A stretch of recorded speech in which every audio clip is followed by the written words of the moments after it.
예, 안녕하세요. 안녕하세요. 안녕하세요. 오늘 정말 새로운 시도를 한번 해봅니다. 저희들이. 예. 우리 김도훈 박사님께서 박사를 2024년도 8월에 땄는데, 박사 학위를. 예. 이분이 박사에 대해서 진짜 박사입니다.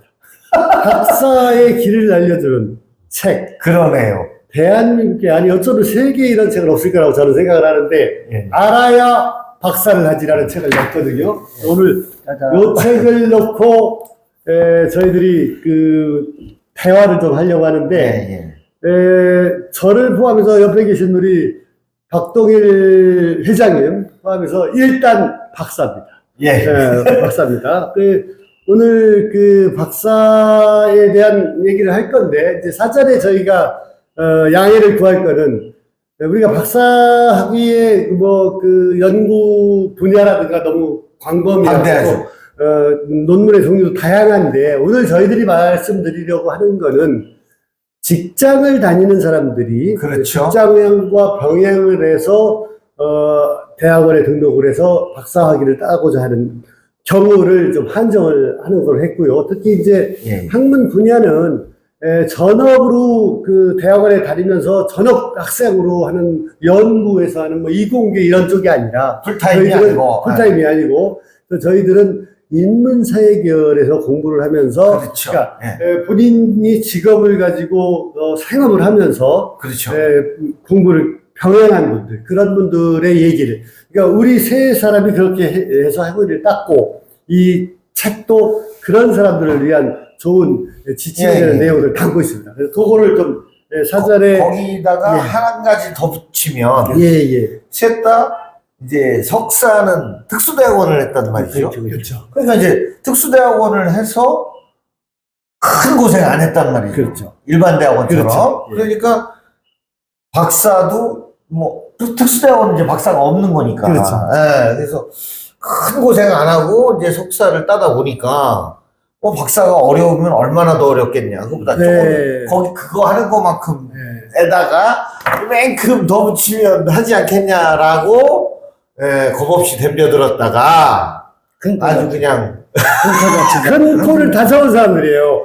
우리 박 박사님 한번 말씀 좀 해주세요. 큰 코 다신 얘기. 이거는 정말 열이면 열, 백이면 백이 후회할 수밖에 없는 상황이죠. 특히 박사 논문은 머리로 쓰는 게 아니고 엉덩이를 쓴다고 하잖아요. 그 말 동감합니다. 그래서 그 엉덩이로 쓴다는 거는 그냥 말 그대로. 근데 문제는 뭐냐면 겸업을 해야 된다는 그러니까 우리 낮에는 엉덩이가 밖에 있어야 되잖아요. 책상을 배고 있잖아요. 살아야 되니까. 그래서 그런 점이 많이 했는데, 어쨌든 엉덩이가 헐어야 쓰는 논문이 바로 주경야득의 한 증인들이 그렇죠. 되는 거죠. 실제로 이제 대개 그 직장인들이 석사까지는 요새 많이 하거든요. 석사는 옛날 학사요. 그죠? 석사가 옛날 학사야. 그리고 그러다 보니까 이제 그렇게 많은 사람들이 석사를 배출하다 보니까 뭐 바로 하는 사람도 있겠지만 몇 년 쉬다가 에이 뭐 박사를 한번 해볼까 하고 이제 겁없이 덤벼들었다가 한마디로 피똥 싸죠. 11년 만에 박사 논문을 11년? 네, 11년. 11년 만에. 우리 저보다 1년 더 걸리시는데. 그러면 우리가 이제 수반에 떠들었는데, 일단 개인 소개부터 한번 하시죠. 우리 이 책을 쓰신 김도훈 박사님부터 본인 소개 한번 부탁드립니다. 저는 지금 이제 박사라고 자꾸 불러주니까 좀 면구스럽긴 한데, 박사 맞습니다. 한권 박사는 영어는 박사. 면구스럽지만 박사 맞고요. 말씀하신 대로, 저는 근데 참 그건 있어요. 그 학부에서는 문학 전공이에요. 그러다가 석사는 특수대학원에 가서 언론 홍보학을 했어요. 그리고 박사는 또 웬 바람이 들었는지 교육학을 했어요. 그래서 이제 지그재그로 하다 보니까 남들보다 더 어려웠어요. 훨씬 어렵죠. 남들보다 더 어려웠어요. 그래서 이게 10년을 걸렸는데 10년 동안에 오로지 이것만 했다는 건 아니고 가다 지치면 뭐 한 1, 2년 쉬었다가 하고 또 뭐 저는 또 중간에 한참 그 대면 인터뷰를 통해서 이제 자료를 수집을 했는데 그게 이제 코로나 기간에 특히 제가 인터뷰한 대상들이 노인분들인데 예. 코로나에 이제 그리고 또 제가 노인들이 얼마나 공부를 열심히 하나가 이제 제 논문의 주제였었는데 예. 그 공부를 열심히 하는 노인들의 특징이 이건 공교로운데 이것도 한번 논문을 써보고 싶다는 생각이 들었는데 큰 병치레를 했던 분들이 많아요. 명치를.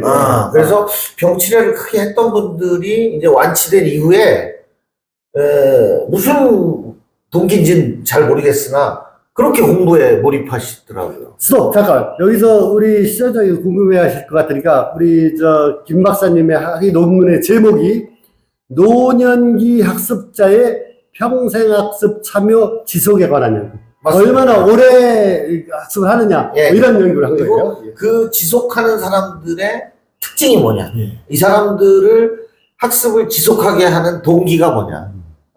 이걸 제가 이제 그 6분의 그 노인 학습, 사실은 이제 노년기 학습의 중독, 노년들의 네. 학습 중독에 관한 연구 뭐 이런 걸 하려고 하는데 중독이라는 말이 주는 어감이 아무래도. 그렇죠. 또 부정적인 게 좀 예. 있죠. 약간 동기부여라고 이해를 하고. 예, 그래서 그래. 참여 지속이라는 그렇죠. 말을 썼는데 그분들이 이상하게 그 병치를 했던 분들이 예. 많아요. 그래서 면역이 떨어지다 보니까 안 만난다는 거예요. 천천히 예. 만나요. 그러니까 거기서 또 한 2년을 스테이를 했어요. 이 부분은 진짜 의학 쪽에서, 뭐 정신의학과라든가, 뭐 어디서 연구를 해도 되겠네요. 교육학 쪽에서도 교육학 가능하고. 쪽에서. 예. 그러니까 이제 이 석사와 박사가 차이점이 그런 것 같아요. 네. 박사는 이제 세상의 모든 것이 연구 대상으로 보이기 시작한다는 네. 거예요. 이런 거 연구하면 재밌겠네. 이런 것도 한번 연구해볼 가치가 있겠네. 라는 그만큼 선택의 폭이 덥다는 그렇죠. 거죠. 그런 시각이 눈에 떠지잖아요. 그전에는 그런 가우다로 넘어가던 게, 저거 연구의 대상이다. 연구를 하면 학술적인 가치가 있겠다. 이 생각이 잡히기 시작해요. 그게 박사예요. 그게 박사예요. 박사입니다. 저도 그거 동의해요. 예. 그러니까 연구의 가치가 있는 어떤 테마가 보이더라고요. 예. 그래서 이게 학술적으로 또는 사회 공리적인 측면에서 누군가가 근거를 제시해서 학술적 가치를 부여할 수 있는 대상이냐. 예. 이게 이제 눈에 보이더라고요. 그러면 예. 지금 저 사회자 진행이 좀 따라주세요. 자기소개 좀 하라 그랬더니 지금 논문 얘기로 들어가는데, 박사님이니까. 무슨 일을 하시면서, 물론 이제 뭐 이 채널 보시는 분들 다 아시지만, 예. 처음 들어오시는 분들을 위해서. 저 이 지방에서는 나름 셀럽입니다. 예. 대전권에서 저는 지금 한 20수년째 지금 언론계에 종사를 하고 있고, 중간에 잠깐 또 쉬고 딴 일을 하기도 했습니다만, 그래서 지금 뭐 구체적으로 매체 이름은 제가 뭐 밝히지 않겠지만, 언론사에서 뭐 오래 했고요. 그리고 또 우리 셋이 공통점이 대전에 이제 그러니까 서울을 제외한 지방의 유일한 언론인 클럽. 네. 우리 대전 목요 언론인 클럽 회장님. 예. 회장님. 예. 그래서 그 위원장님, 예. 심사위원장님. 심사위원장님, 이사님, 우리 이사님. 네, 저는 이사. 네. 그래서 목요 언론인 클럽에서 이제 또 이렇게 만나 뵌 선후, 그 이전부터 잘 알았지만, 거기서 연대감을 갖고 또 그 박사라고 하는 그 엄청난 그 고통의 그 인고의 세월을 겪은 박사만이 아는 그렇죠. 저 사람 공감할 수 있는. 얼마나 힘들었을지, 얼마나 자고 싶었고 쉬고 싶었을지. 더 설명이 됐습니다.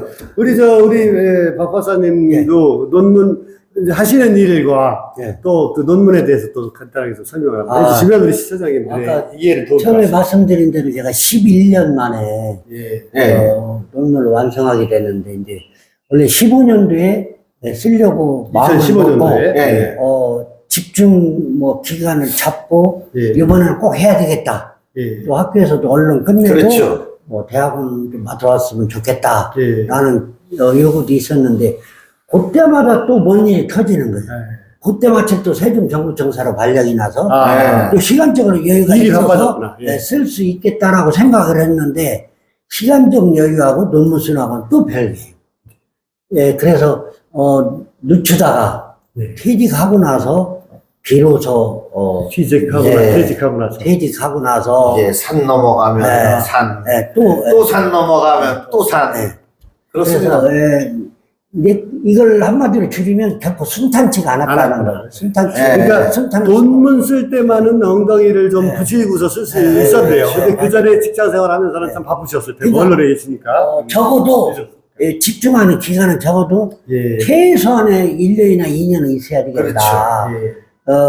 모든 걸 이제 그때는 제가 이제 못 쳐요. 사무실에서 그때는 사람도 안 만나고 예. 문구로 잠그고 예. 그냥 그 건물에서 반경 100m 이내를 벗어난 적이 거의 없을 정도로 그러니까 특별한 행사 빼놓고는 그냥 꼭 이렇게 그 자리를 지켜야 했던 그래서 박사 논문을 쓰기 위해서는 적어도 그런 과정들이 있어야 되겠다. 맞습니다. 적어도 집중 기간이 적게는 1년, 예. 길게는 2년. 이건 아주 초집중 기간을 말씀드리는 거죠. 그렇죠. 예, 그래서 우여곡절 끝에 쓰긴 했었는데 그 역시도 제가 이 기자 생활하면서 느낀 것을 정리해보자라는 강렬한 욕망, 예. 그 열망이 살아있었기 때문에 결국 마무리. 써내고 말고 예. 하기를 따내고 만 거죠. 예, 아이고. 자, 그러면 이제 각자 소개했어요. 저는 하기 따지는 꽤 오래됐고요. 2007년도에 하기를 땄는데, 어쨌거나, 오늘 제가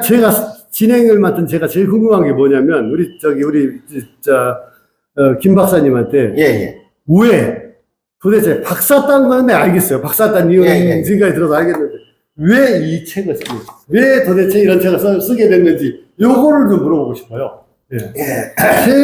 우리나라에서 어쩌면 세계에서 유일한 책이 아닐까 싶습니다.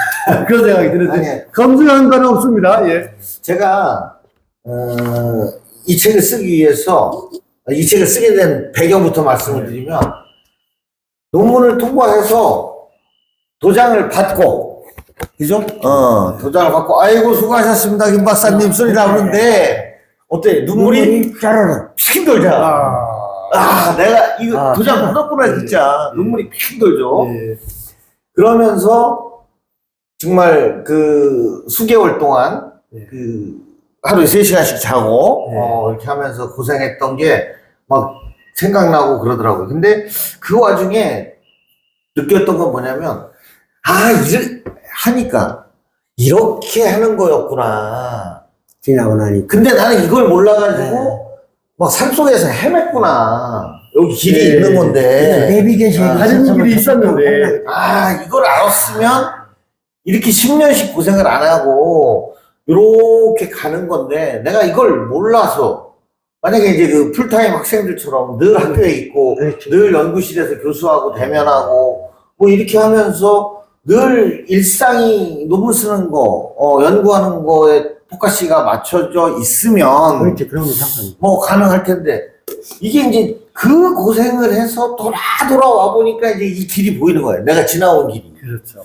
그래서 세상에 나처럼 직장을 갖고 있으면서 겁없이 박사를 한번 해보겠다고 덤벼들었다가 나가지도 못하고 물러서지도 못하고 말 그대로 진퇴양난에 걸려있는 빠져나오지도 못하고 그렇다고 쭉쭉 빠져나가지도 못하고 이런 사람들이 정말 많을 거라는 생각을 한 실제로 거죠. 많아요. 실제로 많죠. 많죠. 실제로 많죠. 이게 석사는 웬만하면 이제 졸업하고 학위를 받는데 박사과정은 특히나 이제 그 전업 학생들이랑 모를까 파트타임 이 직장인들은 제가 볼 때는 글쎄 통계가 나와 있는지 모르지만 몇 프로 안 돼요. 그렇죠. 최종 관문을 통과하는 사람이. 그래서 이 수많은 수료생들 나가지도 물러서지도 못하고 있는 이 어정쩡한 스탠스에 처해 있는 이 사람들에게 정말 내가 내비게이션을 켜주고 싶다라는 생각이 듭니다. 그래서 박사가 되는 험난한 길에 착실한 내비게이션. 예. 내비게이션을 만들었다. 뭐 한문 아니, 딱 들어오네요. 그래서 중요한 건 보통 내비게이션이 특히 이 여성이잖아요. 요 내비게이션은 안내를. 예. 이게, 아니, 나 무슨 얘기를 했지? 이 까먹었네. 내비게이션인데 네. 이제 우리 차 차에- 내비는 여성이잖아. 근데 네. 김도훈 박사님은 남성이에요. 근데 책을 읽어보면 그 세심함, 우리가 남녀 차를 그 두는 건 여성성에서도 아니지만 있지만 그 남성성에도 세심한 안내를 보면 우리 자동차에 장착한 내비게이션 이상입니다. 아, 그래요? 네. 예, 정말 이거 네. 이렇게 고생할 일이 아닌데 그분들은 정보가 부족하고 그렇지. 그죠? 예, 시간이 부족하고 그리고 이제 그 지도교수와 접점이 찾기가 어렵잖아요. 왜? 나도 바쁘고 지도교수도 교수님도 바쁘고 그래서 어렵게 요 다음 주쯤에 한번 시간을 내볼까 하고 연락이 어렵게 되면 아 나 다음 주에 외국 가요. 이달 말께나 한번 보실까요? 이런 식의 예. 그러니까 전업 학생들, 그 풀타임 학생들은 이제 수시로 이렇게 복도에서 마주치고 네. 교수님 저 차 한 잔 주세요. 이거 들어가서 이제 할 수 있는데 우리는 그러기 어렵고 뭐 그러다 보니까 일찍 졸업할 수가 수많은 없죠. 그 이제 길에서 헤매고 있는 박사학위 도전자들, 직장을 가지고 있는 도전자들한테 수료자들. 수료자들, 그러니까 수료자들, 그러니까 논문을 아직 못 쓰고서 헤매는 네, 이분들한테 지침서를 만들어주고 싶었다. 이런 얘기네요. 좋습니다. 그러면 일단 우리가 너무 어려운 얘기만 하니까 지레짐작으로 나 박사하구나, 나는 안 하겠다 이렇게 이 시청자분들께 생각하실 수 있단 말이에요. 근데 따고 났을 때 여러 가지 감정들이 있거든요. 그래서 제가 또 이제 서두에 우리 시청자님들이 계속 이거를 보실 수 있도록 제가 유도하기 위해서 이 질문 하나 할게요. 박사가 딱 되니까 뭐가 바뀌었어요? 무슨 삶이 어떻게 바뀌었어요? 뭐 물리적으로 바뀌는 건 없더라고요. 예. 없는데 일단 제가 학위를 땄을 때 예. 자다가 일어나서 웃었다. 자다 일어나서. 네. 자다가 이제 잠결에 예. 잠을 깼는데 예. 딱 눈을 이제 침대에서 들어와서 이때 딱 그 순간에 나 박사요. 그 생각이 나더라고요. 이거 막 내가 혼자 그치, 웃더라고. 그 어려운 과정 통과했다는 그 네, 내가 그래서 저는 참 사람마다 각자가 추구하는 게 다른데 좀 안 믿어도 좋아요. 예. 저는 제 인생의 버킷리스트가 박사였어요. 그냥 모르겠어. 난 뭐 교수를 할 것도 아니고 뭐 연구 직렬로 들어갈 생각도 없었는데 그냥 내 인생의 남은 생을 박사로 살고 싶더라고. 지식인으로 살고 싶다는. 이거는 진짜 박사는 진짜 영원히 박사니까. 앞으로 한번 김 박사님이십니다. 뭐 그리고 이제 그럼 실질적으로 좀 달라진 뭐 혜택이라고 할까 이런 점 같은 것도 있거든요. 예를 들면 저 같은 경우 저를 얘기하면은 저도 이제 신문사 다니다가 해외 근무를 했었는데 일본에서 근무를 했었는데 일본은 한국보다 학위 인플레이션이 좀 적어요. 학위를 따는 사람이 적고 학위를 따기가 한국은 더 어려운 측면이 있어요.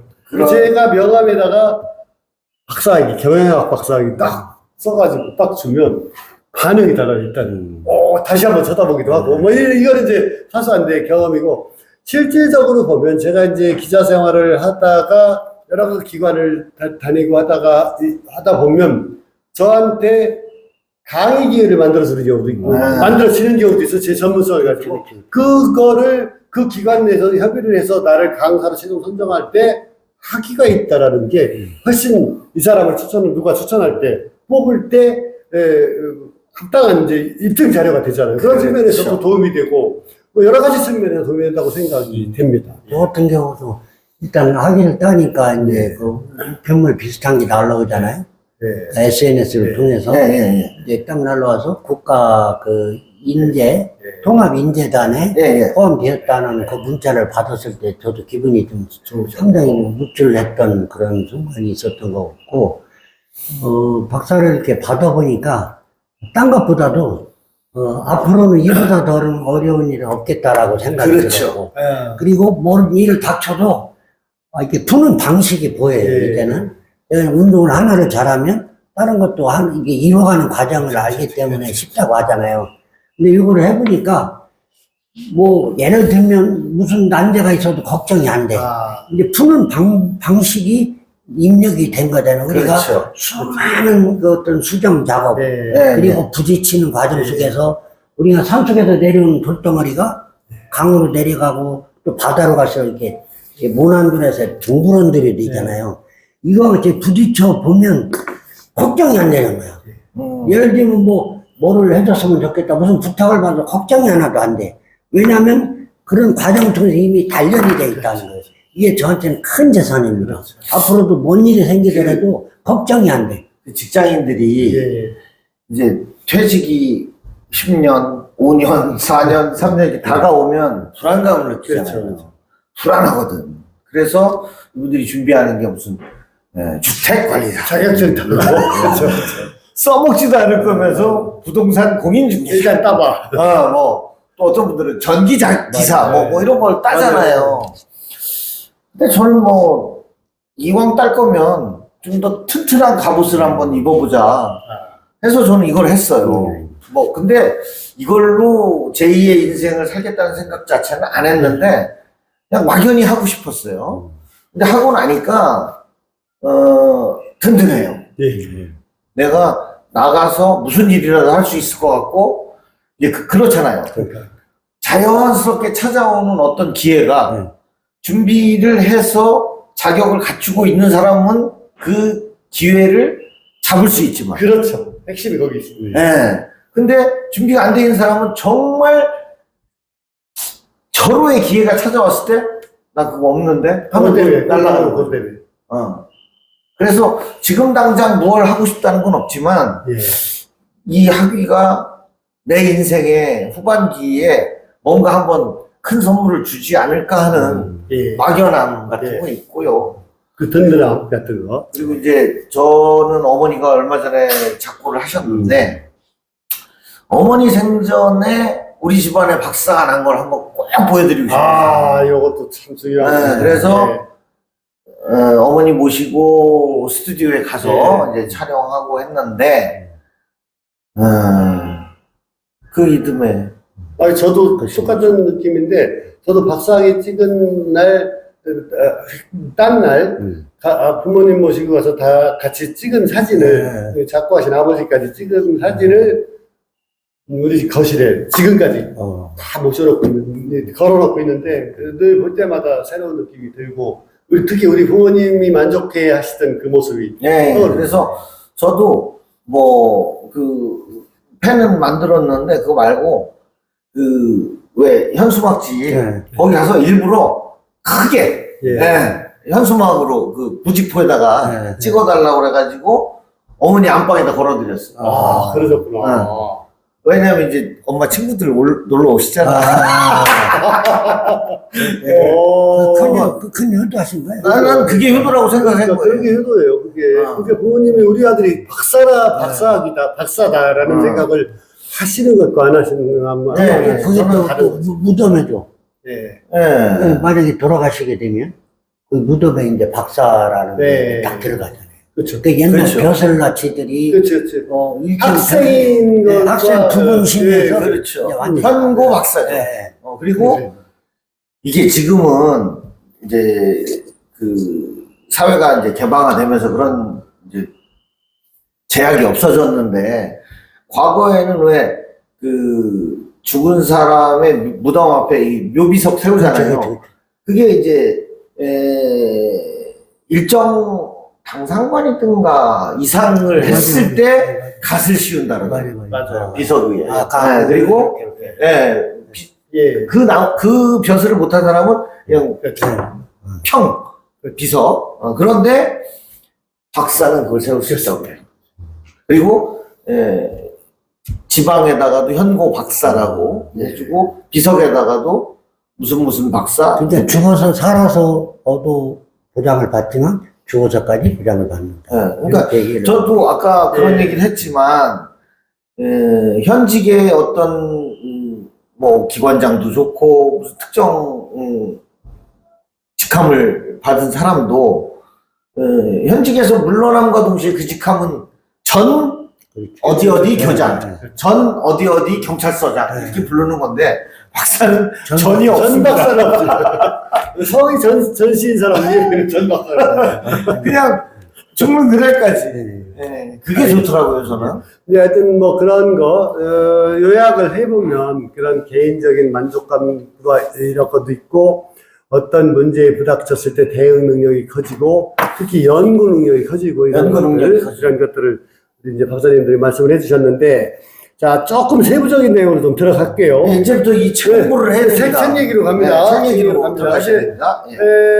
그러면 일단 조금 구체적으로 이제 많은 분들이 알고 계시긴 하시지만 석사와 박사의 차이를 좀 간략하게 우리 아까 대화에도 나왔지만 우리 예, 김 박사님께서 간단하게 말씀을 해주시고 그러니까 연구 역량이라든가 그 난이도라든가 이런 걸 좀 간단하게 소개를 해주시죠. 그렇죠. 이제 우리가 통상 학문의 목적이 뭐냐 그럼 진리 탐구. 그냥 기계적으로 우리가 받아들였어요. 난 박사 논문을 쓰면서 이게 왜 진리 탐구를 학문이라고 하는 건지를 알았어. 그러니까 세상에 없던 새로운 사실을 밝혀내야 되는 거죠. 근데 맨 처음에는 그 부담이 얼마나 커요. 세상에 없는 법칙을 내가 밝혀내야 그거를 되는데. 석사 때는 그렇게 큰 걸 못 느꼈는데 박사 때는 그렇죠. 느끼게 됐다 이런 다르죠. 그래서 야, 세상에 없는 게 뭐가 있을까 내가 뭘 찾아내. 근데 어마어마한 것을 뭐 아인슈타인처럼 상대성 이론을 밝혀내라는 거는 아니고 기존에 있던 연구에서 정말 그런 표현을 여기다 썼죠. 집을 질 때 벽돌 하나 얹는 정도.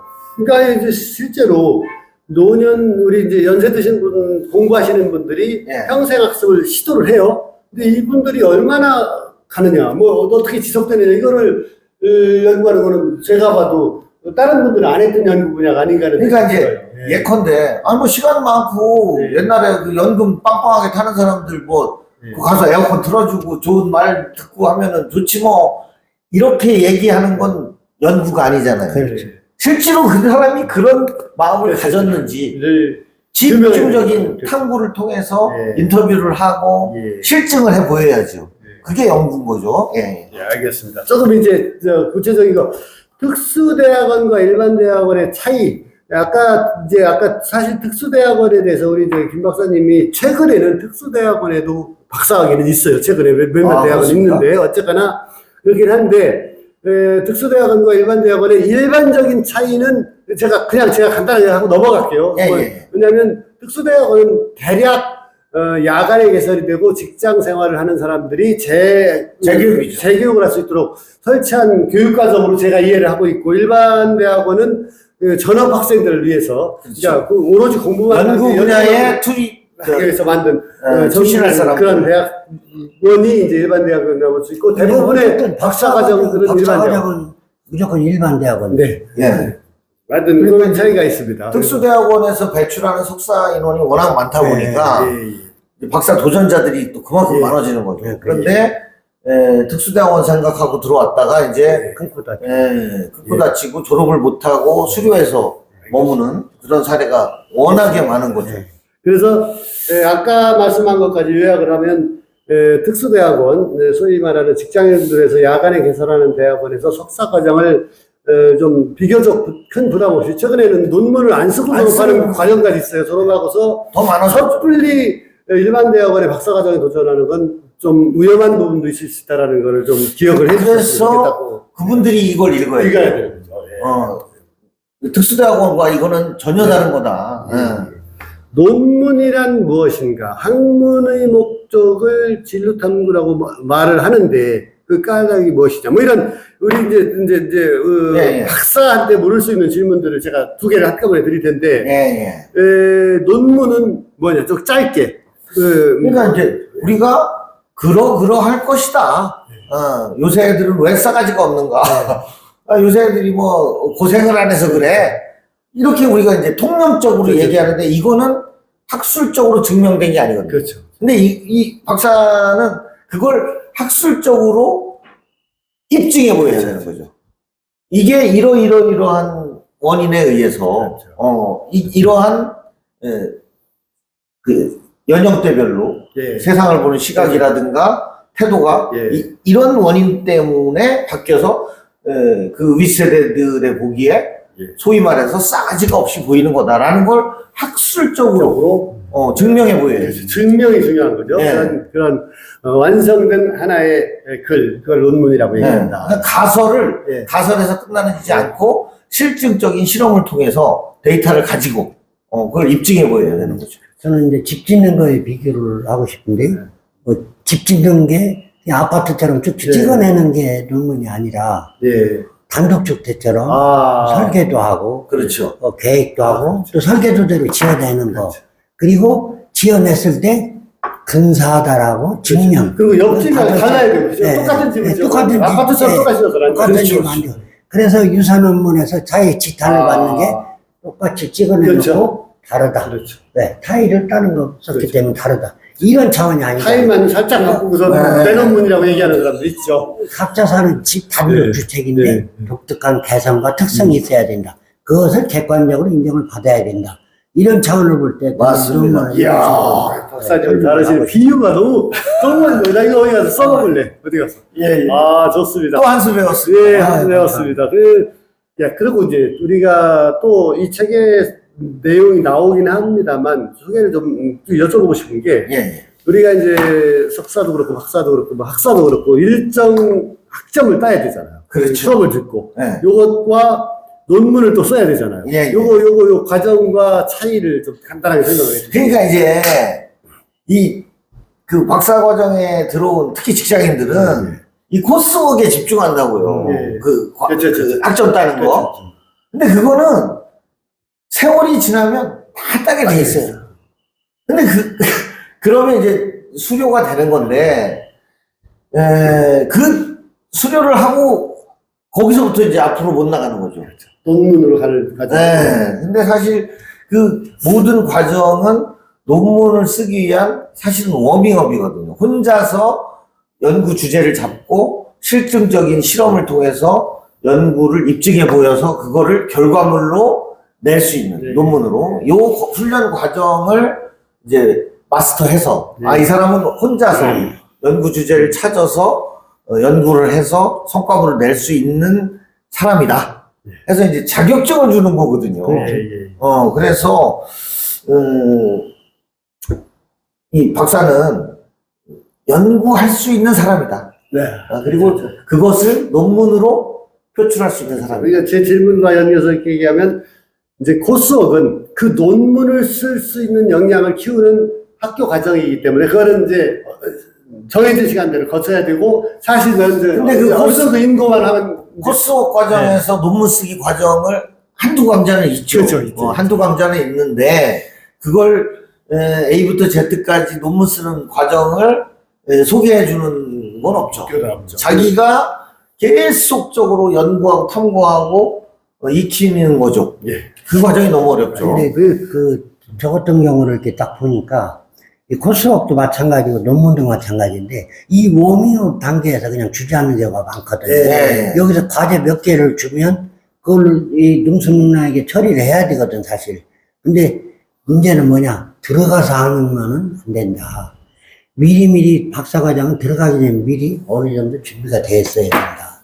이 코스웍 때문에 헤맬 수 있으면 이미 자격을 상실하거나 그렇죠. 안 되거든요. 그래서 미리미리 준비가 필요하다. 실제로는 그 입학을 하면서 내가 연구 이미, 주제도 어느 정도 어느 정도 정해서 있어야죠. 교수님하고 상의도 해야 되고 그래서 저 지도 교수님도 그러다 보면 허송세월이야. 세월이 그냥 다 흘러가고. 다 가죠. 너무 짧아요. 그러니까 그래서 코스웍 미리 받는 준비. 과정에 이미 자기 연구 방향과 그렇죠. 다들 이제 들어가기 전에 결정해놔야 이미 거기에 대해서 어느 정도 집이 져 있어요. 저를 포함해서 다수의 그 직장인 원생들이 그 과정을 겪습니다. 네. 헤매요. 그래서 제가 이걸 쓴 거예요. 그래서 이거를 이 책을 보면 극포가 쓴 방안이 다 나옵니다. 예. 또 하나 여쭤볼게요. 이제 사실 이제 이공계 국내 유수 대학의 이공계 이런 데서는 정말 학사과정 때나 석사과정 때도 세계적인 학술지에다 논문을 내는 학생이 있어요. 네. 어쨌거나 이제 저희가 이야기를 대상으로 하고 있는 일종의 이제 직업을 가지고 있어 이제 대학원을 다니는 분들한테는 여러 가지 이제 허들, 그러니까 장애물이 있는데 그렇죠. 논문을 쓰기 위해서는 사전에 요구하는 기준이 있어요. 그걸 충족을 해야 되거든요. 그게 뭐냐면 학술지. 그렇죠. 학술지의 일정 기준의 학술지에다가 심사를 받아서 논문을 등록을 해야 그 실적이 있어야 자기 논문을 제출할 수 있거든요. 요거에 대해서 좀 간단하게 설명을 드립니다. 제가 이제 맨 처음에 학위 논문 준비를 할 때, 저는 이제 박사학위 논문 하면 대단한 걸로 알았어요. 그래가지고 박사학위 논문을 많이 읽어야 된다 해가지고 엄청나게 많은 그 논문을 출력을 해서 읽는데, 나중에 학술지 논문, 전업 연구자들, 교수님들이 쓴 걸 읽어보니까 학위 논문은 볼륨만 크지 에센셜하지가 않은 거예요. 정말 이게 논문의 정수는 학술지 논문이라는 걸 나중에 알았어요. 나중에. 맞아요. 지금 뭐 세계적인 뭐 노벨상을 탄 논문 이런 거 보면 몇 페이지 안 되는 거 많아요. 실제로. 그러니까 이제 박사학위 논문이 대단한 건 줄 알고 그랬더니 나중에 보니까 나 같은 사람이 썼던 거야. 자격증이지, 자격증. 일종의 자격증. 연구를 독자적으로 수행할 수 있는 자격을 부여받은 거죠. 그렇죠. 그러니까 내 이름을 걸고 긴 진짜 학위 논문을 쓸 수 있는 그 역량을 사전에 검증하는 거죠. 그렇죠. 사실은 그 학술지 논문이라는 게 학술지 논문의 그 심사위원들이 진짜 무기명으로 엄격하게 심사를 하기 때문에 거기다 패스하기가 어렵단 말이에요. 그래서 사실은 박사학위 도전하는 사람들은 이 과정의 존재 여부와 이게 만만치 않다는 걸 사전에 각오를 해야 되는 거죠. 이것 때문에 다 주저앉는 거잖아요. 그러니까 이 박사 논문을 그냥 내가 쓰고 싶다고 해서 쓰는 게 아니고 일정 학술지 등급이 있죠. 국제 학술지, 국내 학술지, 그다음에 이제 국내 학술지에서도 등재지, 등재 후보지, 기타 학술지 해가지고 이제 학교마다 다소의 차이는 있지만 등재 후보지 이상의 자기 논문을 몇 건 이상 실어야 비로소 논문을 학위 논문을 쓸 자격을 주는 거거든요. 근데 그게 정말 어렵거든요. 여기서 우리가 기자 출신이니까 우리가 또 정의감이 있어서 사적 하나 넣을게요. 최근에 무슨 장관 인사청문회 이런 데서 가끔가다 대학 교수분이 추천받았다가 학위 논문 이것 때문에 문제되는 경우가 뭐냐면 제자가 짧게 써놓은 논문에다가 자기 이름 슬쩍 껴놨다가 걸리고 하는 일도 있는데 그만큼 사실은 그 논문 학술지에 논문을 싣는 것이 교수도 쉽게 할 수 있는 게 아니라는 게 역사적으로 입증이 되는 거거든요. 근데 이제 그 학술지 논문을 처음에 대학원생이 혼자 자력으로 한 편을 올곧이 써서 올린다는 거는 사실 쉽지 않죠. 그것도 거의 그래서 이제 지도교수가 충분히 지도를 해주면서 그래서 이제 논문의 완성도를 높일 수 있게 그래서 이제 교신 저자가 있고 교신 저자가 있고 주저자가 있어서 뭐 교신을 해줬을 때는 70% 주저자가 70, 교신 저자가 30 이런 식으로 이제 역할을 쉐어를 하죠. 그러니까 아까 제가 사적으로 넣은 거는 자기가 교수인데 제자의 논문에 기여함이 하나도 없이 이름만 넣은 경우가 이제 문제가 되는 거고 실질적으로 할 경우는 이름을 넣는 건 당연한 거고. 그러니까 뭐 학위 논문을 쓰기 위한 조건이 그럼 학술지에 한 편 이상 써라 했을 때 그 한 편이 아닌 거잖아요. 내가 70%를 쓴 거니까 0.7을 쓴 거죠. 그렇게 해서 0.7짜리 2개를 써야 1.4가 되는 거죠. 그렇게 되네. 그러면 또 궁금한 거, 이 책을 읽으면 다 나옵니다만 사실은 저 알고 있어요. 근데 우리 시청자님들의 시각에서 제가 여쭤보는 건데 이제 수료와 졸업, 대학원 이제 박사과정의 수료와 졸업의 차이는 어떤 것이며 또 전체 조존자 중에서 실제로 이제 학위를 이제 취득하는 졸업 과정까지 끝내는 비율이 대략 얼마나 되는지 대략 그거는 이제 지금도 진행형인 사람이 워낙 많으니까 그렇다고 뭐 그 사람들이 냉큼 포기를 기부하고 빠져나가는 게 아니고 그러네. 그냥 미온적으로 담그고 있으니까 정확한 숫자를 내기는 숫자를 어렵죠. 얘기하기는 어려운데 우리 그 박 박사님은 어느 정도로 보세요? 저는 한 100명이면 두세 명? 실제로 5명 따는- 이내라고 예. 보거든요. 왜냐하면 그 정도는 주변에서도 근데 이제 봐도 그 풀타임 학생들 전업 대학원생들은 지금 왜냐면 일반 대학원생들은 아무래도 거의 따지 뭐. 거의 딴다고 봐야죠. 보고 제 주변을 돌아보면 이렇게 우리 뭐 하던데요. 그 언론 대학원만 놓고 네. 보더라도 네. 보면 아시잖아요. 그러면 뭐 겨우 몇 학기에 한 명 나올까 말까 뭐 그렇죠. 이름을 따지고 보면 몇 년에 한 명 나오고 그러니까 100명 중에 한두 명 예. 이거 많아봐야 3명 정도밖에 안 되니까 예. 3%? 그러니까 3%밖에 이제 뭐 이거를 퍼센트로 따지긴 어려울 테고, 그렇죠. 그러니까 대학원을 이제 석사를 졸업하고 대학생 진학 대상자가 되는 사람으로 봤을 때 저희들이 그렇죠. 체험적으로 봤을 때 한 2, 3% 된다고 친다면 실제로 이제 들어간 사람 중에 얼마나 되느냐 이걸 한번 이제 제 개인적인 체감으로 보면 박사과정에 들어가서 수료까지 하는 경우와 수료는 하는데 수료도 하고 박사학위까지 따는 경우는 10명 중에 2명 정도 따지 않나. 왜냐하면 어려운 과정이기 때문에 노력을 많이 하거든요. 근데 제 주변에 그걸 못 따가지고 지금도 술만 먹으면 펑펑 울기도 하고, 저 타인, 뭐 지도 교수님이나 주 사람을 원망하는 사람도 보긴 봅니다. 예. 이게 뭐냐면 지금 우리나라가 연평균 이제 2만 명 가까운 박사를 배출하는 나라가 됐어요. 이게 전 세계적이에요. 엄청난 거예요. 네. 그래서 주위에 보면 이제 누구 박사 땄대, 누구 박사래 하니까 네. 사람들이 박사를 가벼이 보는 경향이 있어요. 주위에 있으니까. 근데 이게 보니까 왜 이렇게 늘었나를 보니까 이제 제가 이 책을 쓰기 위해서 분석을 했어요. 했는데 일단은 학부 졸업생이 많으니까 석사가 많고 석사가 많이 배출되니까 박사 도전하는 사람이 그만큼 많아진 거예요. 그리고 이제 그나마 관문이 좀 좁아지고 어려워진 거는 사실 이제 2000년대 초반에 뭐 이렇게 박사들이 쏟아지던 시절이 있었어요. 근데 그때 이제 관리가 좀 타이트하지 않았던 거죠. 그래서 그 시절에 뭐 저 사람은 도저히 박사를 딸 시간이 안 되는 사람인데 땄다는 얘기죠.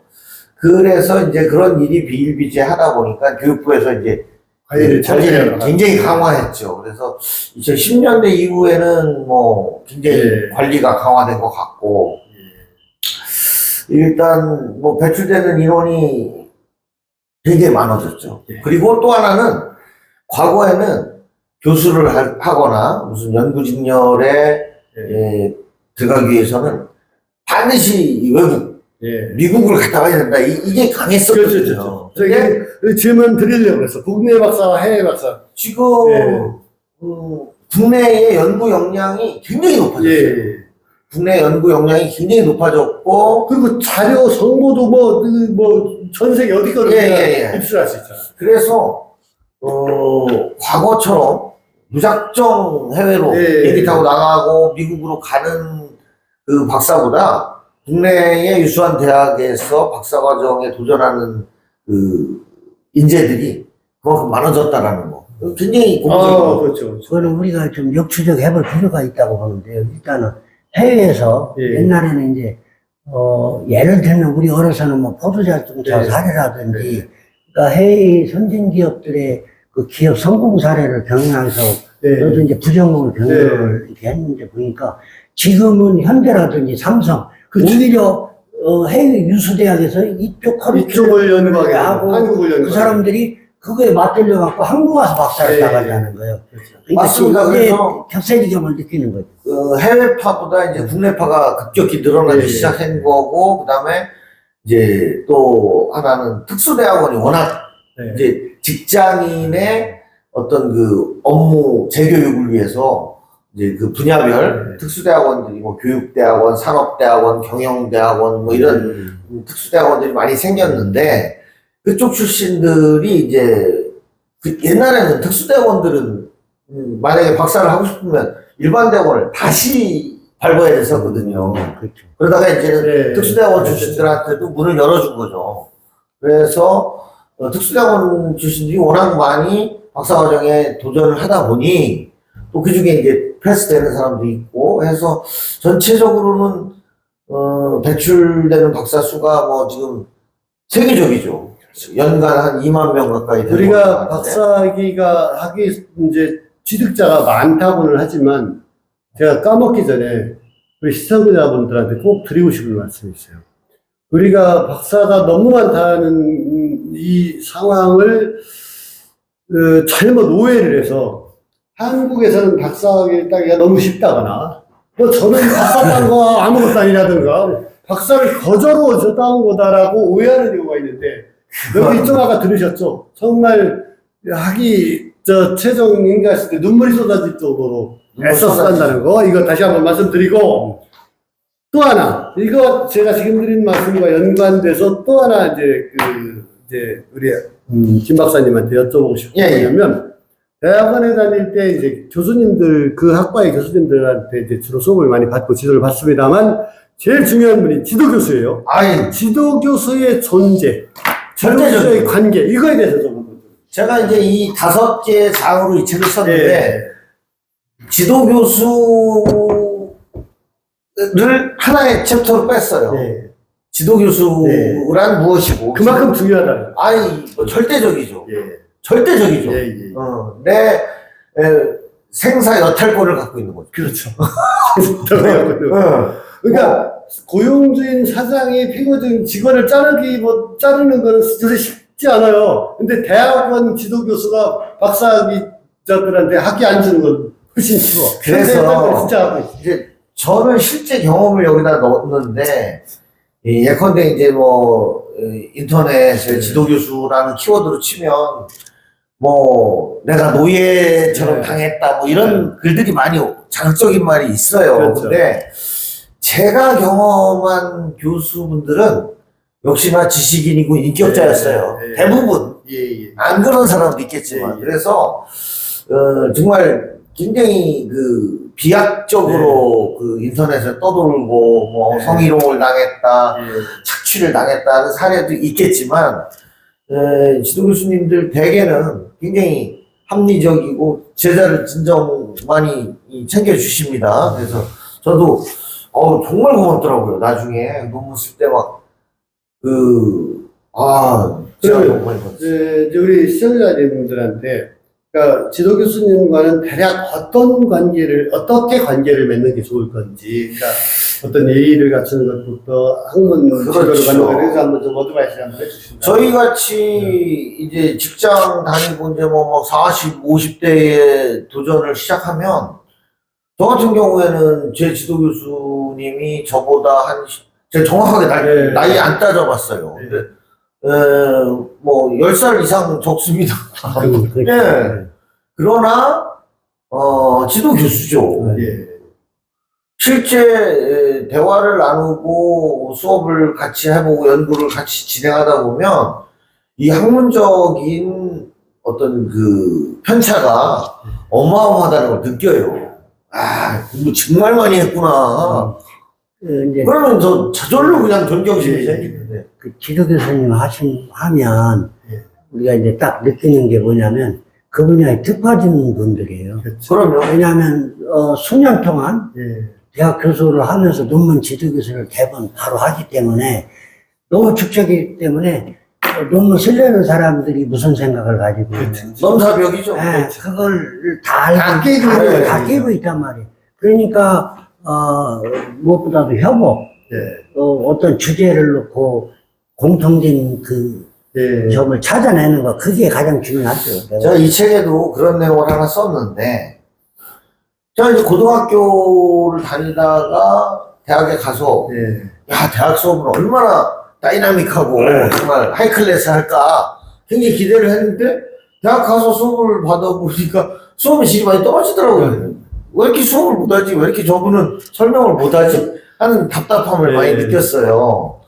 차라리 고등학교 선생들이 낫네. 근데 이제 대학원이라는 데를 가보니까 이 교수는 강사가 아니에요. 그죠? 학원 강사처럼 현란한 그 테크닉을 가지고 그 이해시키고 장사꾼이 아니야. 아니죠. 주식 장사꾼은 아니야. 그래서 이분들은 연구자라는 거예요. 그래서 어떻게 하면 정말 그 학술적으로 가치 있는, 네. 그러니까 이 예컨대 뭐 일타 강사 뭐 하는 사람들은 이미 그 연구자들이 여러 자료를 수집해서 검증된 실험을 통해서 밝혀낸 사실을 많이 암기해서 그걸 전달하는 네. 거고, 연구자들은 세상에 없는 또 다른 새로운 이론을 이제 창출해내는 거고, 그 차이는 엄청난 거죠. 그러니까 결국은 그 말씀은 이제 그 엄청난 지식을 갖고 있는 지도 교수님, 그러니까 처음에 관계를 맺을 때 그분과 좋은 관계를 맺으면서 내가 연구하고자 하는 것을 질문 드리고 그렇죠. 피드백을 받아보면서 진짜 연구 가능한가를 검증받으면서 이렇게 근데 다들 경험하셨겠지만 이 헛바퀴질 할 때, 예. 자동차가 진흙에 빠져서 헛바퀴질 할 때는 내가 그분들이 왜 그런 반응을 보였는지가 나중에 아니야. 내가 헛바퀴 질문을 하는 거야. 예. 헛바퀴 질문을 하니까 뭐라고 해줄 말이 없는 거야. 근데 나중에 이제 거기다 연탄재 좀 예. 부셔 넣고 뭐 교인목 대가지고 빠져나올 때쯤 되니까 지도를 해주는데 이제 그때부터 내 눈에 잡히더라고. 그러니까 내가 너무 모르고 논문을 준비했던 거죠. 자, 그러면 예. 우리 지도 교수님하고 이제 협의도 하고 해서 이제 연구를 시작을 한다고 쳐요. 예. 그러면 연구는 도대체 어떻게 진행하는지, 또 이 성과물을 어떻게 만들어가는지, 이거를 좀 간략하게 좀 프로세스를 본인의 경험 남아서 우리 박준 박사님 한번 설명을 해주시죠. 그렇죠. 이제 저는 교육학 공부를 했는데 예. 아까 말씀드렸듯이 저는 학부나 석사에서는 또 사회계열, 인문계열 쪽을 했고 이 교육학은 또 교육계열이라고 별도예요. 그렇죠. 이 완전히 지그재그 운행을 한 건데 가서 보니 너무 이제 막막하고 네. 그래서 이제 그 코스웍 수업도 한 학기 더 들어요. 네. 그렇잖아요. 페널티를 주잖아요. 그렇죠. 예. 왜냐면 이제 선수 과목 꼭 들어야 그래야죠. 되니까 네. 내가 다 들어야 되니까. 그래서 이제 그런 고생도 또 했고 했는데 뭐 질문을 테마를 연구는 어떻게 진행을 하고 성과를 어떻게 만드니까, 그러니까 연구 이제 주제를 이제 네. 교수님하고 설정을 했어. 어디로 이제 어떤 식으로 이게 논문 처음에 가서 대학원 막 들어갔는데 밑도 끝도 없이 당신은 양적 연구할 겁니까? 질적 연구할 네. 겁니까? 이렇게 묻는데 나 사실 그 말도 못 알아들었어. 대충 네. 양적, 질적 뭐 네. 감은 오는데 네. 나 그것도 몰랐어요, 사실은. 그랬더니 이제 양적은 소위 말해서 이제 사회 계열 뭐 그렇죠. 이쪽에서 페이퍼 서베이 하는 돌려가지고 거지. 서베이 해가지고 설문지를 네. 과학적으로 만들어서 돌리고 그걸 또 과학적으로 네. 분석해서 유용한 그렇죠. 의미 있는 유의미한 자료를 추출해서 네. 그걸 이제 결과물로 만들었는데 저 같은 경우에는 이제 기자 출신이니까 우리 지도 교수께서 그러지 말고 직접 연구를 해봐라. 직접 연구가 사실은 뭔지도 몰랐어요. 나중에 가서 공부를 해보고 직접 연구 책을 사서 읽어보니까 이게 양적 연구처럼 어떤 연구의 결과를 데이터화시켜서 계량화시켜서 일반화시키는 연구는 아니고 유의미한 그 워딩을 찾아내는 거죠. 그래서 이제 현장의 경험. 심층 인터뷰죠. 그래서 제가 이제 그 기자니까 이제 우리가 인터뷰에는 자신 있잖아요. 인터뷰 자신 있고 인터뷰를 쭉 했어도 여기서 우리말로 네. 아다마, 야마. 도대체 이 1시간, 2시간을 인터뷰했는데 이 중에서 제일 핵심적인 내용이 뭐냐.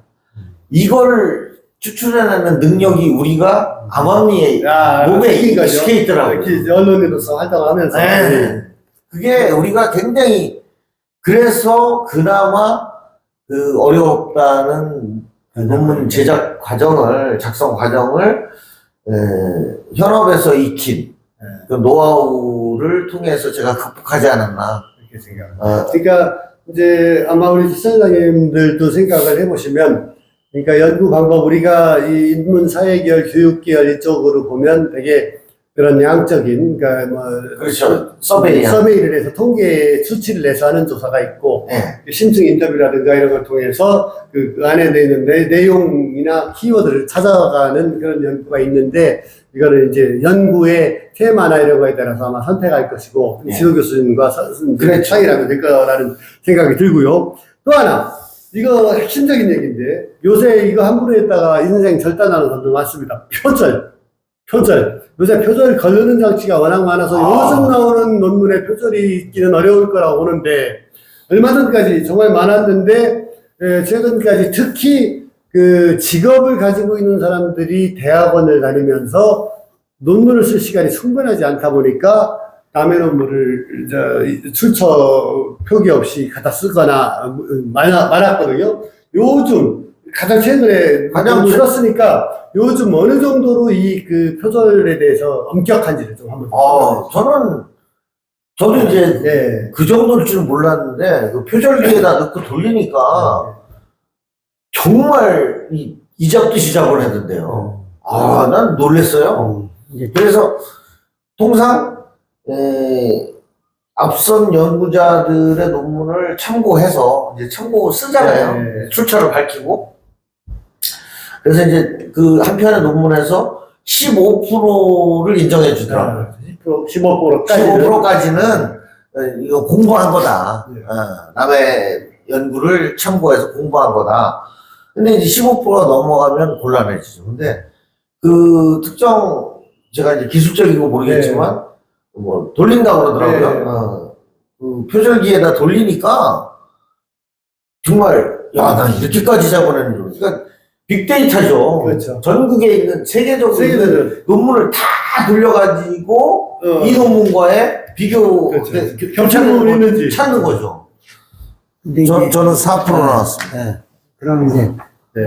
저 논문은 원래 제출하기 전에, 본인한테 돌리도록 단계가 있잖아요. 네. 단계가 있기 때문에, 저도 이제 돌려보는데, 이제 저는 3%가 채 안 됐었는데, 그 이유가 이제 스트레스 테이핑이라는 게, 이제 박사 논문 선행 연구가 별로 부족한 거죠. 그러니까 석사 논문이 국내에 한 10개 이내, 박사 논문은 뭐 전 세계적으로 쉽게 얘기하면 표절할 대상이 없어. 표절할 그렇죠. 대상이 없어서 새로운 연구 영역을 개발을 그래서 이제 거기다 이제 브랜드 마케팅 집어넣었죠. 네. 거기에다가 또그 과학 관련 이게 네. 들어갔죠. 이렇게 하다 보니까 이제 표절은 옛날처럼 이제 뭐 특히 관이나 뭐 나가려면은 표절 문제는 더 이상 있어서도 안 되고 그렇죠.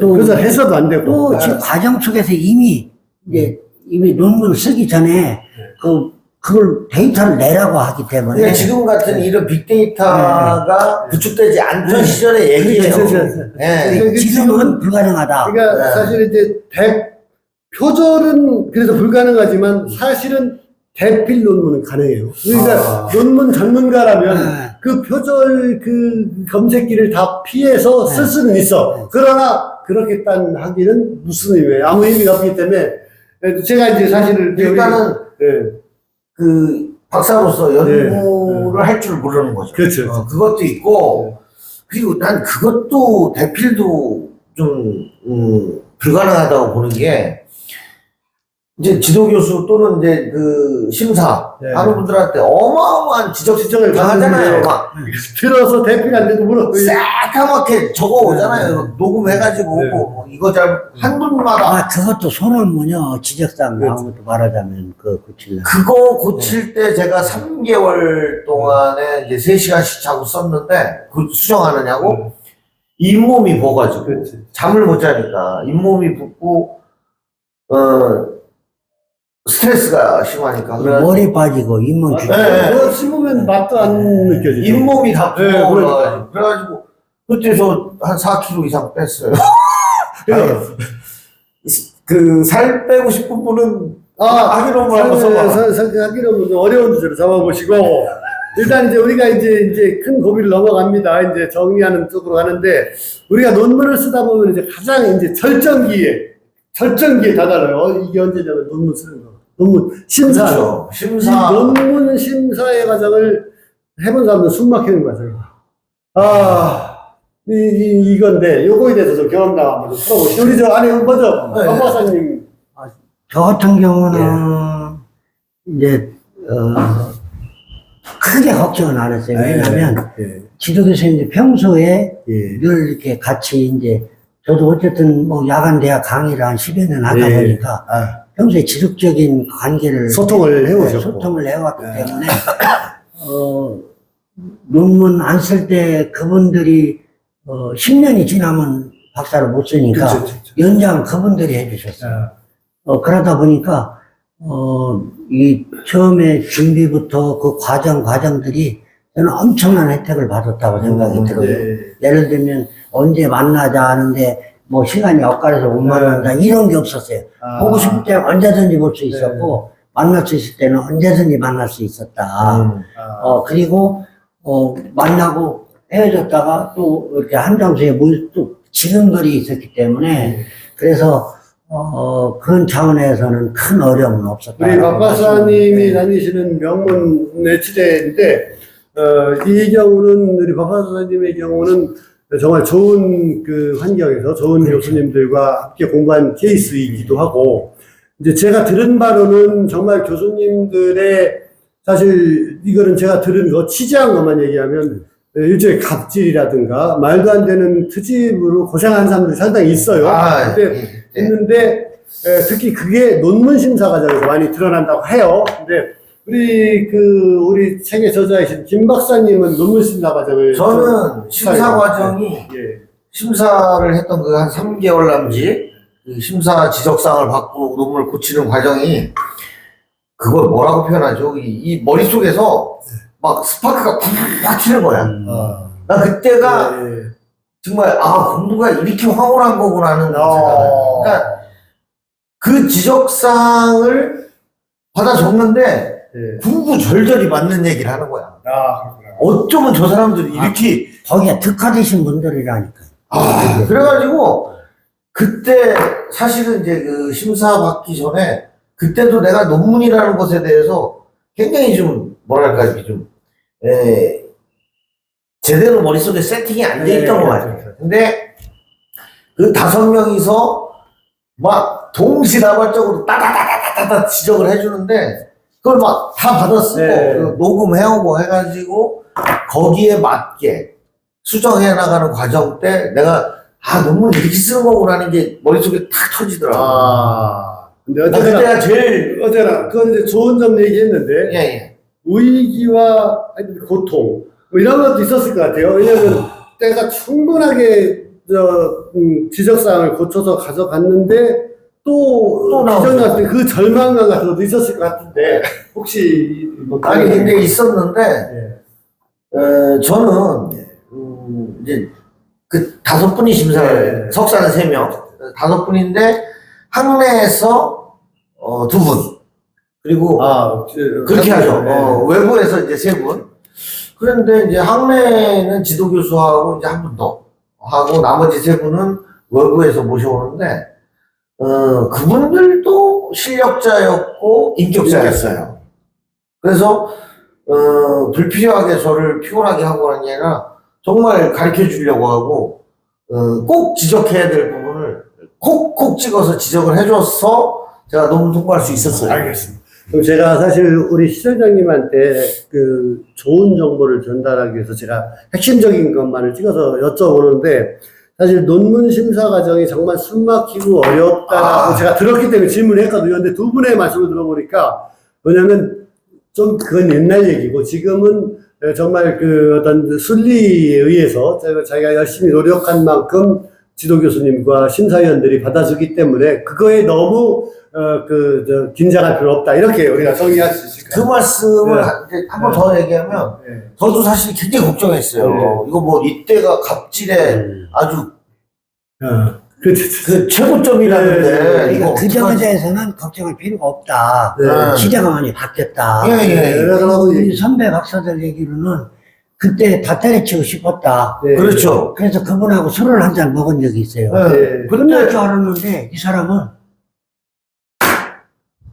이렇게 하고 내가 괜히 했다 이거요. 아니 그 옛날에 박사학위 따려고 할 때 뭐 그분들한테 이런 접대를 했다 뭐 그런 얘기. 많이 들었죠. 저는 취재를 많이 해봤는데 10년 전, 불과 10수년 전만 해도 처리 접대는 기본이었고, 예. 사실은 이제 직장에 다닌다라는 건 수입이 있는 거잖아요. 그분들한테 그렇죠. 보이지 않게 보이게 원한다는 뭐 체험담을 제가 취재한 골프도 쳐야 심지어 된다. 해외여행까지 시켜달라는 예. 있었다는 얘기 들었는데, 골프 그러나 무슨 뭐 제가 결정적인 그 변곡점이 있었다고 봐요. 이게 우리가 쉽게 흔히 얘기하는 김영란법, 이거죠?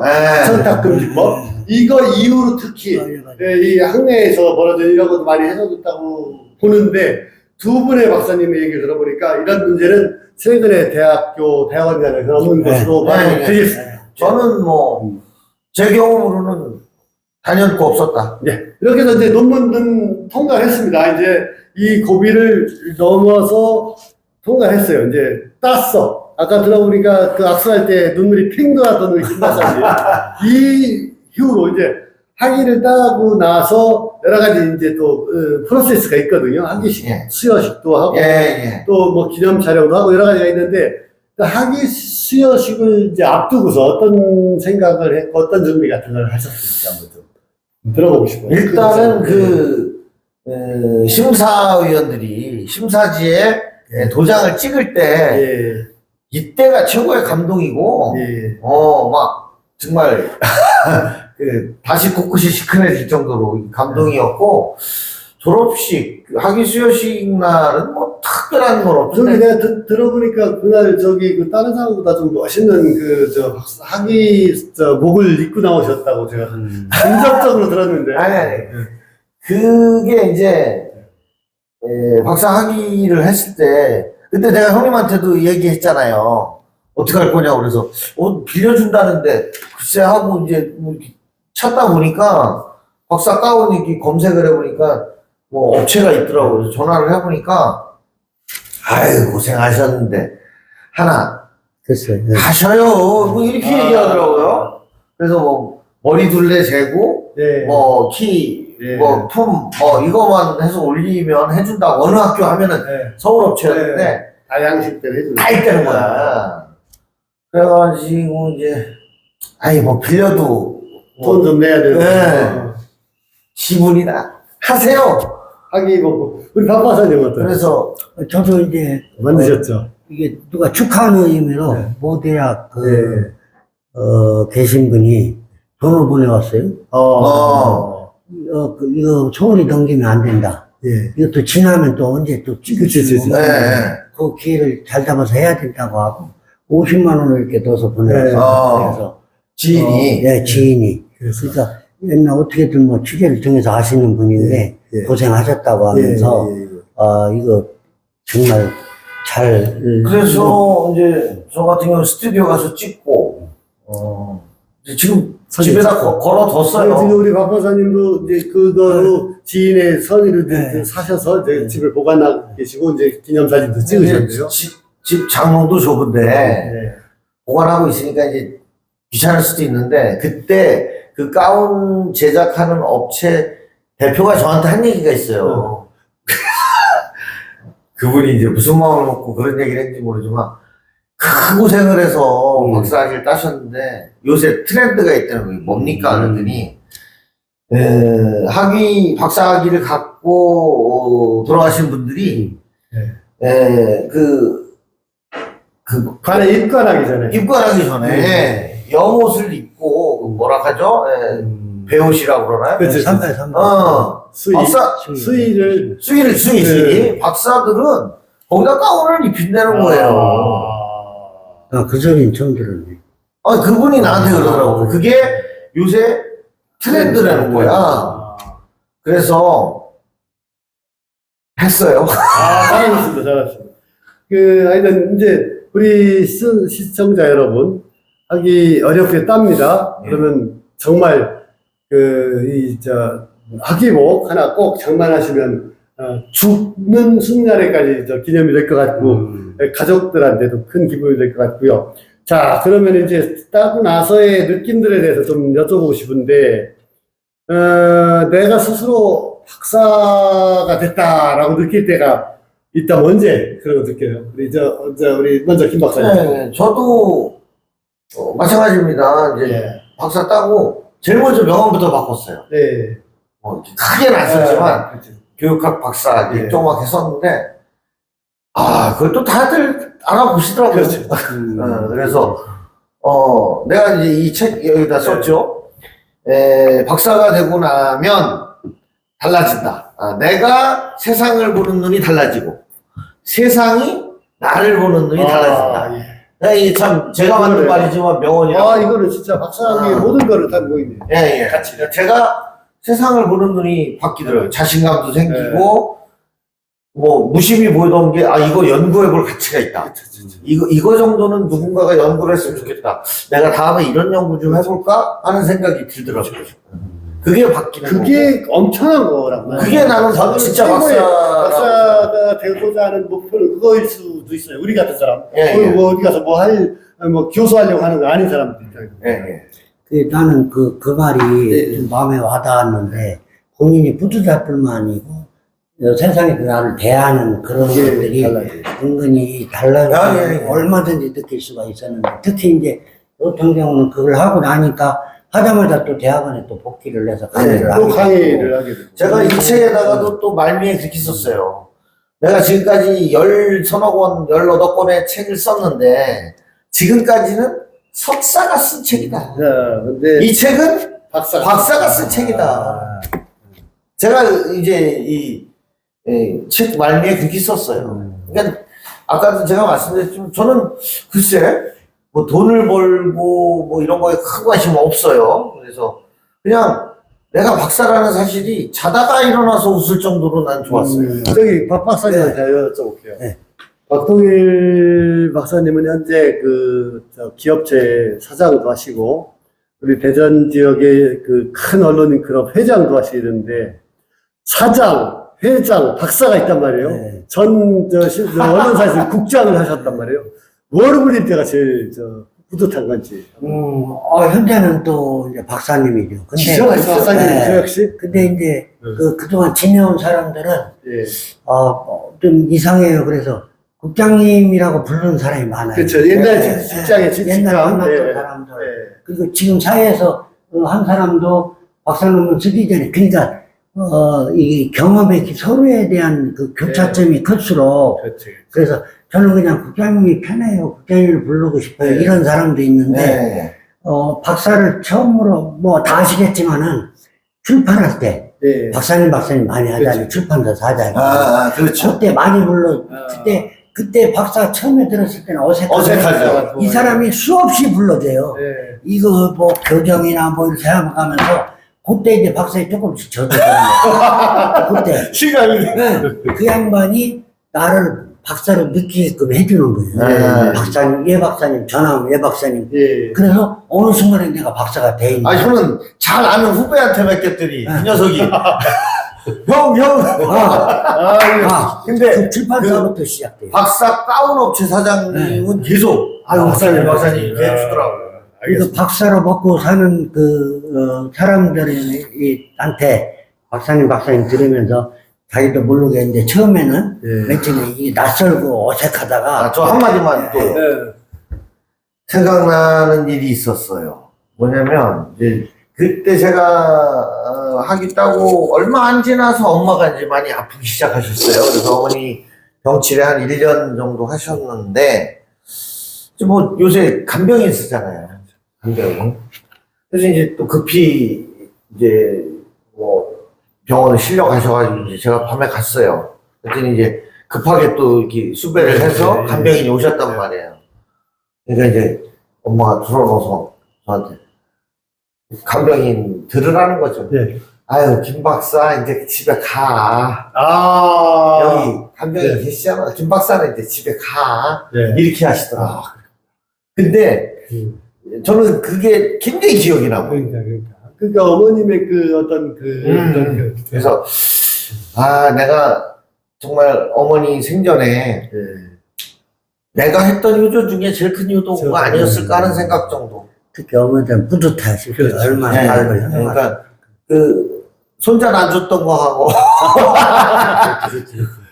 그럼 옛날에는 시골에 뭐 맞아. 형식으로. 누구 집 둘째 아들, 박사 이치드, 뭐, 그렇게 시골 마을 해주죠. 근데 그렇게 좋은 얘기만 하시는데 불과 몇십 분 전에는 정말 어려운 얘기 했거든요. 그래. 자, 지금으로부터 시간을 이제 10년으로 돌려놔요. 또 하라면 하겠어요. 이 박사. 또 다시 하라고. 그건 정말. 그때는 몰랐으니까 한 거 아니에요? 몰랐으니까 할 경우도 있는데 저 같은 경우는 박사를 2개 갖고 있는 사람들이 주변에 있어요. 많더라고요. 근데 이 사람들을 가만히 보니까 뭐 해도 될 것 같다라는 생각을 은연중에 한번 해본 적이 있어요. 왜냐하면 아까 뭐 저는 뭐 이제 새로운 사업도 하고 그러는데 우리는 박사학위를 받고 나서 수많은 소논문들을 지금 써가고 있잖아요. 그렇죠. 이것도 소논문일 테도 그리고 또 뭐 예를 들면 회사에서 일어나는 일을 정리하는 것도 소논문일 테고 그래서 이제 박사 논문을 썼기 때문에 수많은 소논문들을 계속 써나가고 있는 과정이라고 나는 생각을 해요. 그냥 그런 과정으로 보고 다시 저는 출발 전에 저도 하겠다. 저는 한 번 더 해보고 싶어요. 이제는 그 돌아간 길을 말고 조금 이제 지름길. 이제 이 지름길을 알기 때문에 그런 차원에서 얘기를. 근데 저는 그래요. 지금 상태로 이제 길을 알잖아요. 하라면 할 수 있을 것 같아요. 근데 10년 전으로 돌아가서라고. 그렇지, 돌아가서라고 하면. 그런데 이제 이렇게 어렵다는 모르잖아. 모르니까 한 거야. 모르니까. 그러니까 모르니까 또 하겠지만. 그래서 이 지침서가 그래서 저는 이제 이 얘기를 하는 거예요. 지금 와서 다시 하라고 하고 그 시점에 10년으로 돌아갔는데 이 책이 있다.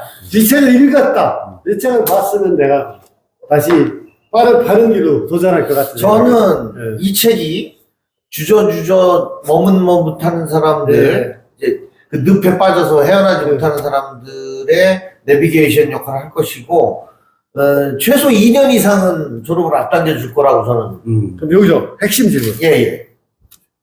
대학은 수료는 했는데 예. 끝내 논문을 못 쓰고 벌벌거리는 사람이 특징 있고 하면 많죠. 어떤 사람인지 그 결단을 못 내리거나 하여튼 못하는 분들이 대략 이게 좀 뭉뚱그려면 어떤 사람이가 용기를 못 내는. 그렇죠. 뭘 그 순간을 탁 치고 나오면 이제 그다음부터 이제 나갈 수 있는 건데 그걸 탁 치고 나오는 용기가 없는 거죠. 그렇죠. 그렇기도 하고 이제 그건 저는 제가 질문을 했는데 저는 이렇게 생각을 해요. 처음에 코스웍에 들어갔을 때부터 아까 말씀한 대로 좀 논문을 염두에 두고서 조금 더 준비를 빨리 했으면 되는데 아무 생각 없이 코스웍만 일단 해놓고서 논문은 나중에 쓰겠다 해놓고서 막상 하고 보니까 그렇죠. 이렇게 된 이게 이제 거기서 정치하는 원인이 되지 않나요? 그래서 이제 주위에 박사과정 시작하는 사람들 있잖아요. 제가 얘기를 합니다. 이 책 주면서 처음에 수업만 들을 때 코스웍 그거 아무것도 아니니까 거기에 집착하지 말고 논문을 미리부터 구상을 하고 주제를 설정하고 지도교수하고 교감해라 이 얘기를 해주는데 실상 이제 직장인들은 그 코스웍 하면서 이제 레포트 준비하고 발표해야 되고 이것도 벅차요. 사실은 이제 그렇게 하면서 주말이나 이런 시간에 이제 이 논문에 대해서 좀 연구를 시작을 해야 되는데 아쉬워요. 그래서 이제 보면 주위에 의지가 박약하고 이런 사람들한테는 에이, 하지마 뭐하래 이렇게 얘기를 해요. 왜? 제가 이 책에다가도 썼는데 10년 걸렸잖아요. 10년을 어떻게 표현했냐면 이 양 어깨에 쌀자루 10kg짜리를 10년 동안 지고 있던 느낌. 땄을 때 그거를 벗어난다. 그러니까 자도 무겁고 자도 불편하고 어디 사람 만나고 뭐 놀 때도 마음이 너무 무거운 거야. 그리고 막 어디 재밌는 책 좀 한번 보고 싶을 때도 내 자아가 나한테 혼내키는 거지. 논문도 안 쓰면서 무슨 책을 읽고, 나 왜 책을 읽고 있어? 뭐 이런 예. 스스로의 꾸짖음. 이게 어려웠는데, 10년 만에 이걸 탁 던지고 나니까 막 그 홀가분이라는 게, 이제 그걸 버텨낼 자신이 없다면, 웬만하면 시작하지 말아라. 그래서 내가 지금 주위 사람들한테 박사 도전해보라고 권하고 싶냐고 제가 물어보려고 했는데 이미 답을 해주셨습니다만 저는 이렇게 제가 묻고 제가 이제 김 박사님이 답을 했으니까 저는 이렇게 생각을 해요. 정말로 가만히 생각을 해봐서 정말로 당신이 공부를 하고 뭔가 탐구하고 싶은 게 있다면 그렇죠. 한번 해볼 가치가 있는데 그냥 학위만 따서 혹시라도 내 사회에 점프를 하기 위해서 이걸 활용을 하기 위해서 그냥 도전한다면 안 하는 게 차라리 낫다. 나 다른 쪽으로 노력하는 게 낫다라고 나는 생각을 해요. 근데 사실은 저도 후자였거든요. 네. 후자로 네. 특수대학원 저 석사를 했으니까 아니 뭐 그때 크게 고통스럽지 않았거든요. 그래서 이제 그거 하듯이 하면 되지 않을까 이렇게 가볍게 생각하고 했다가 큰 코 다친 거죠. 박 박사님 같으면 저 후배들한테 도전 선배다 저기 대학원 들어가서 박사 딸렸는데 어떻게 생각해요? 하면 뭐라고? 이제 뭐, 되게 볼 때는 생각은 다 같아. 보는 생각, 겪어보신 분들은 아까 얘기했는데 전제가 있어야 돼. 말하자면, 정말 이거를 왜 꼭 해야 되는지 목표 설정이 안 되면 굳이 할 필요는 없다. 왜 굳이 그 어려운 길을 가려고 하나? 어려운 길이라는 우리는 다 알잖아요. 다 아는데 굳이 갈 이유는 없다. 다만, 이걸 왜 해야 되는지 목적이 뚜렷하면 권하고 싶다. 근데, 여거에 주는 그 열매가 너무나 달콤하기 때문에 그간의 고통은 한순간에 다 잊어버릴 수 있고 충분한 보상이 가능하다.